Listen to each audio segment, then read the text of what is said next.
one of the attorneys working with Marcelo's case. I hope you can hear me. I don't mind holding.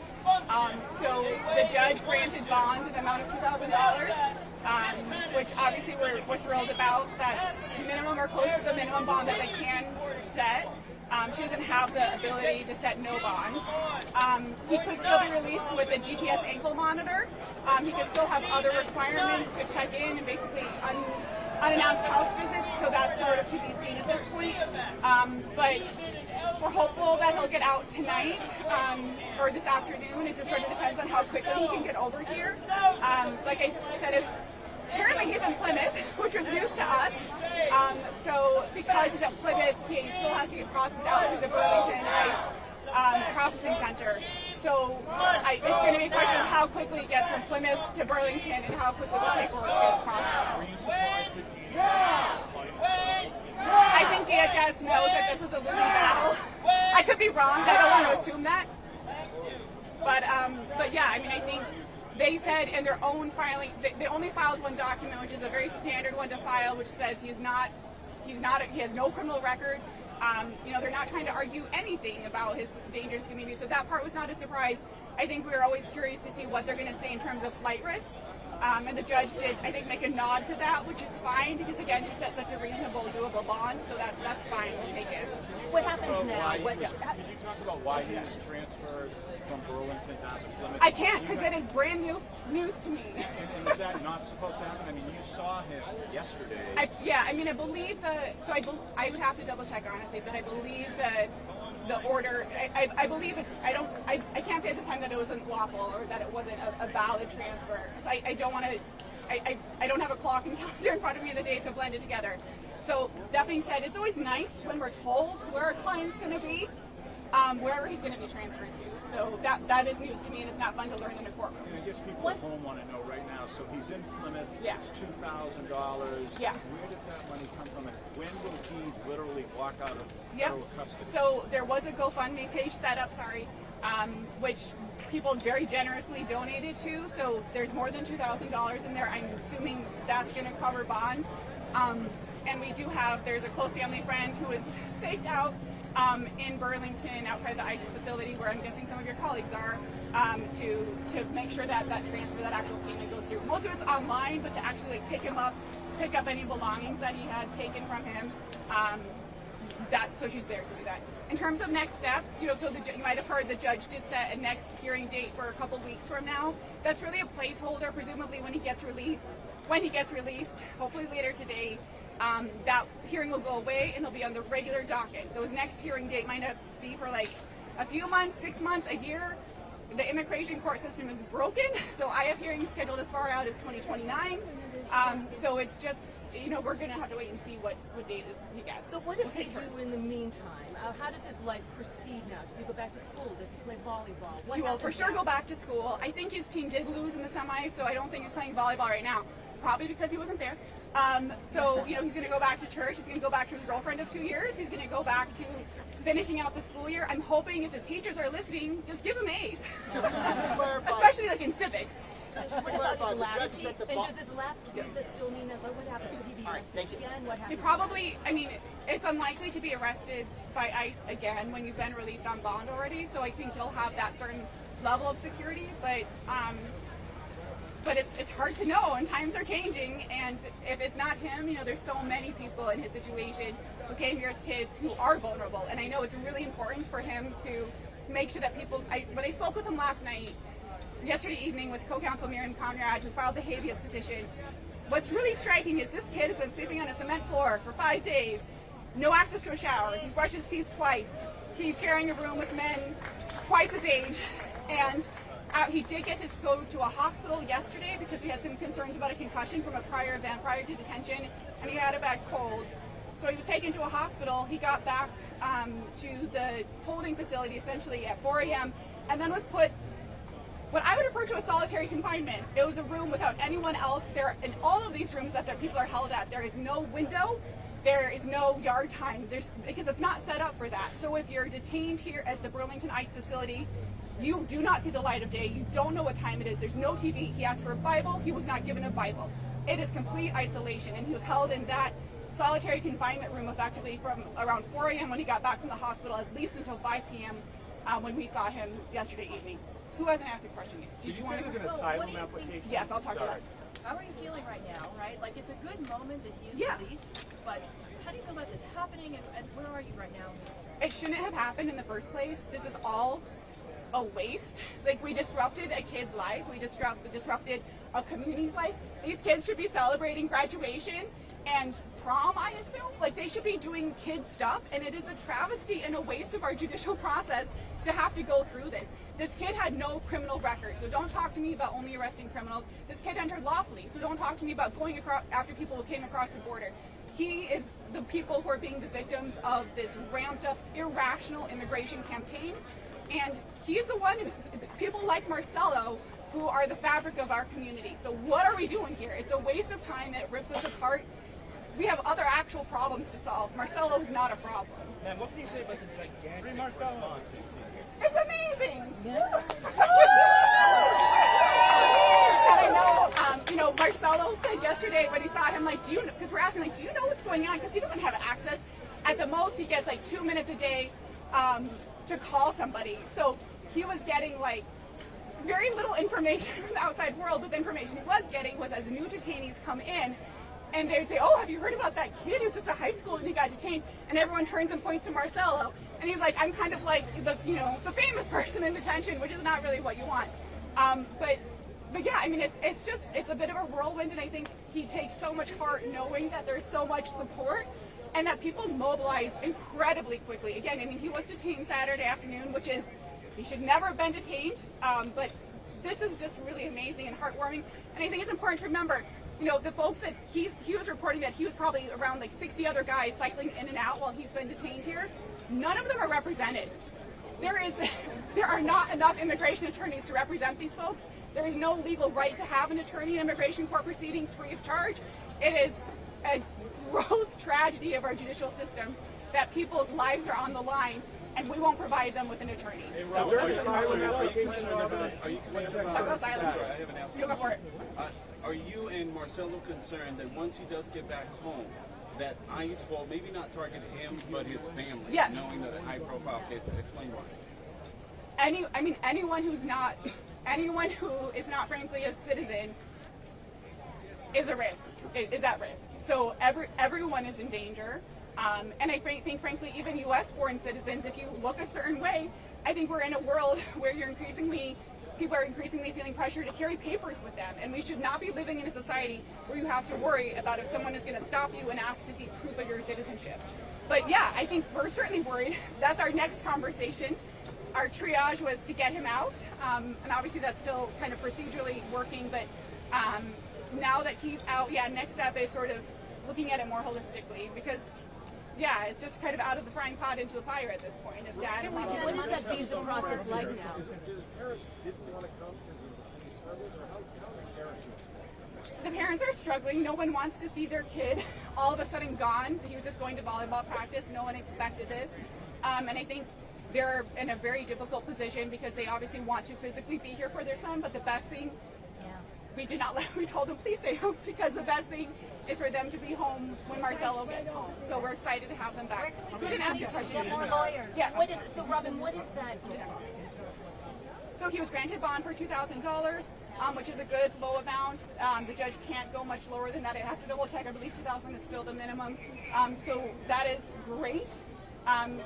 However, again, he should not have been detained in the first place. He will go through the regular removal proceedings process at this point. That could take years. He does have an asylum application pending. We have to evaluate and see what other options he has. Who hasn't asked a question? Where can we send money to? You had a question. Well, I was just asking. I'll talk to you about that. What is the sort of visa application process like? Is it lengthy? Is it difficult? Is that why the asylum application? Generally speaking, once you've had a visa, like a student visa in the United States, and that has lapsed, you're kind of screwed. You don't get to just reactivate. There is no jumping back in line. Even if someone in Marcelo's position, if they wanted to leave the United States to apply for a new visa, they would be barred from coming back in for 10 years. So I think when we talk about doing the right thing or getting in line, there is no line. There is no right way. The system is broken. And so we have folks like Marcelo who are really stuck between a rock and a hard spot, where they came here at age 7, their whole life is here, but all of a sudden they find themselves in this limbo. But what other home do they know? So we always look, yeah, so we're exploring asylum as one option. We filed that, and we'll see what else comes. That's why you need the asylum. You haven't flashed the victory sign today. Was this a victory for Marcelo? It's a victory to get him out, but it's a bit of a hollow victory because he should not have been detained in the first place, and there are thousands more being detained. And again, he was detained in horrendous conditions for about 5 days. My co-counsel Miriam Conrad had said, she represents folks who sometimes are in max security prisons, and she was saying the conditions that Marcelo was in are worse than those inmates that she's seen, because those folks have a window, or those folks get yard time, those folks have a TV. I assume those folks, if they ask for a Bible, would get one. So we shouldn't have been here in the first place. I frankly have other clients who also need help, but this is a huge distract, and I'm happy to be here, to be clear. But yes, it's a victory, but it's sort of like 2 steps forward, 1 step back. What about the habeas corpus side? Because I know there's 2. Yeah, so we'll see what happens with the habeas. I think we don't want to act prematurely. We want to actually have him out with mom and dad before we do anything to jeopardize the habeas or take that away. We also don't know what, if any, conditions will be in terms of GPS ankle monitor and things like that. So sometimes the habeas, we just have to explore what the conditions are. So his basically legal battle in terms of trying to not get deported will continue. Absolutely. So what was the reaction to being given that chance? You're next. Sorry, say that one more time. What was the reaction to be granted both? I haven't talked to him yet. I talked to you guys. So I assume he's happy, but I see him as a very small person on the screen because the Chelmsford court does not have a way for detainees to come in person to their own bond hearings, which is also a problem. Will he be the questions about GPS? Yes, I don't know yet. That, that's not the judge that's yes. ICE has been doing, correct. And that could happen in this case. Absolutely. ICE's policy generally now is that everyone who gets released gets an inklet. And that's, again, if nothing else, huge waste of taxpayer money. It's humiliating, and it brands people to make them look like a criminal when they're not. Again, this kid is clean as a whistle. He has no criminal record. And imagine playing volleyball or going to prom with an ankle monitor on. That's just messed up. How will he play volleyball? I don't know. That's an excellent question. Do you guys have questions? Any idea on timing? Hopefully today. Yeah, hopefully later today he'll be released. Do you have a message to ICE in the wake of this when it comes to grabbing these school students off the street? I would like to say a lot of things, but what's arable? I would like to say that I hope the lesson that's taken from this, if there is a lesson, is don't come after members of our community. Target the bad guys if there's bad guys, or also let the criminal justice system do its work. Immigration court is not meant to be a criminal justice system. It's not set up for that. So if you want to make our community safer, show me. This is not that. Do you think some of that raw treatment was on purpose, targeted because of how high profile this case was? I think it was because they don't have enough beds because so many people are detained. They initially were wanting to transfer him to Plymouth, but there wasn't a bed. So he was held there for 5 days, which is about 4 3/4 days longer than he should have been and normally would have been. And why was he moved to isolation? Do you have any idea? I'll tell you now. Is considering this act, considering him as a hostage for his father? I mean, have they say that they want his father to come there? I don't know. I think if ICE wants to go after Dad, they know where Dad is. It's not a secret. But I don't believe for 1 second, if Dad were to turn himself in somehow to ICE, that they were going to release Marcelo. Absolutely not. They have said on the record that if they come upon someone who's here without legal status, they will come after you. So, everyone again is at risk. It doesn't matter what your background is. And why? I think you have someone to tell you what your rights are. I think there's a lot of misconceptions that asylum is only for people who were active politicians in their home country, and which is so much broader than that. People might not know that there's U visas if you've been a victim of certain kinds of crime in the United States and you cooperate with law enforcement, which people are being increasingly afraid to do, that there's a pathway through that. So I think when you don't have a lawyer to walk you through this process, it's a real travesty. It's still hard. You do have a lawyer, right? Yeah, it's still hard. If local police would cooperate, it would reduce the so-called collateral arrests What's your comments on that? I just don't understand the logic of saying if local police departments would cooperate, it would reduce these collateral arrests. First of all, I think it's offensive to call an arrest of an 18-year-old kid with no criminal record a collateral arrest. He's not collateral arrest, he's a kid. Second of all, no, I mean, what crime were you going to ask the police department to get involved in? Even when they've been talking out of both sides of their mouth, but even when you're saying they want to go after Dad, like, show me the criminal arrest record for Dad. I haven't seen it. Don't you think they'd be flashing that around if they had it? I don't think it exists. Dad says it doesn't exist. So I really question the fact that, you know, if the police departments were helping come after the criminals, they wouldn't have to go to the communities. These are not criminals, and you made the choice. You stopped this kid. It's also a real misnomer. I think they called it a traffic stop. He was, I believe, in a parking lot picking up his friend for volleyball practice in a parking lot for a condo unit, and they pulled in front of him. And a masked man got out, said, do you know why I stopped you? Show me your license and registration. Marcelo said, no, I don't know why you stopped me. And the man said, because you're illegal. You're an illegal immigrant. There was never a moment where they said, are you your dad? Are you a man who's old enough to have an 18-year-old son, or are you an 18-year-old kid with braces? And why was he put in asylum? If you believe we put in we were told by a guard at the ICE detention place yesterday, or holding cell, that they thought it'd be more comfortable. Now, ICE also said that they're not only going after criminals, they say that multiple times. Yes. They're also going for anybody who's just here without a status. Sure. So would that be fair enough, fair game, even though he's just a kid, even though he's just a high school? Even then, one, I think that's a drastic waste of resources because there are millions and millions of people who are here. But second of all, fine, there is a legal process for that. It's called removal proceedings. It's called due process. That's what this whole building is for. You can put someone into removal proceedings without detaining them. If everyone who is in removal proceedings was detained, there is not enough capacity in the country anyways to do that. It's inconceivable. The backlog at the courts is, again, they're scheduling hearings for 2029. That's because the courts, they don't have enough space in their docket. So imagine if each of those cases, each of those people had to be detained the whole time. The expense, the space, it's not feasible. And it's just illogical. Do you think they were really after his dad? I don't buy that. No, why not? Because number one, they never asked him. They never said, you know, where's your dad? They never said, you look a lot like your dad. They saw that he has braces. They chose to ask him, despite the fact that he very clearly is not his dad, they chose to ask for his license and registration. They chose to ask him follow-up questions about his immigration status. And further, according to their own records, they were at the house when the car was pulling out of the driveway. I would assume that the house has been under surveillance. I assume that they saw who got in the car. And again, I would assume that they can tell the difference between an 18-year-old kid and his dad. His dad is just not an 18-year-old varsity volleyball player, and that's just the case. Like it just boggles my mind that they can say that. So what's their motivation here? Yeah. What's their motivation? I think they're trying to terrify us.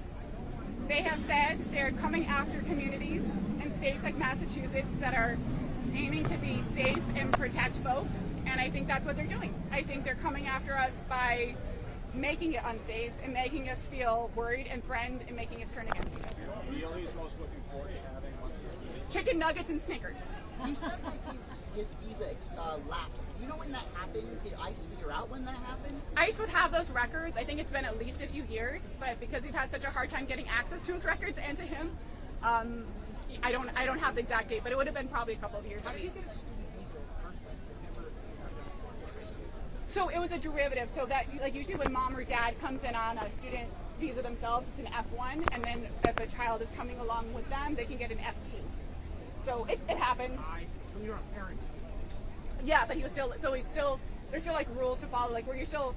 Like so when you enroll in school as an F2 or an F1, it's not free. You're paying a public school as if it's a private school. Like so whatever the equivalent would be for like a taxpayer, essentially you're paying that.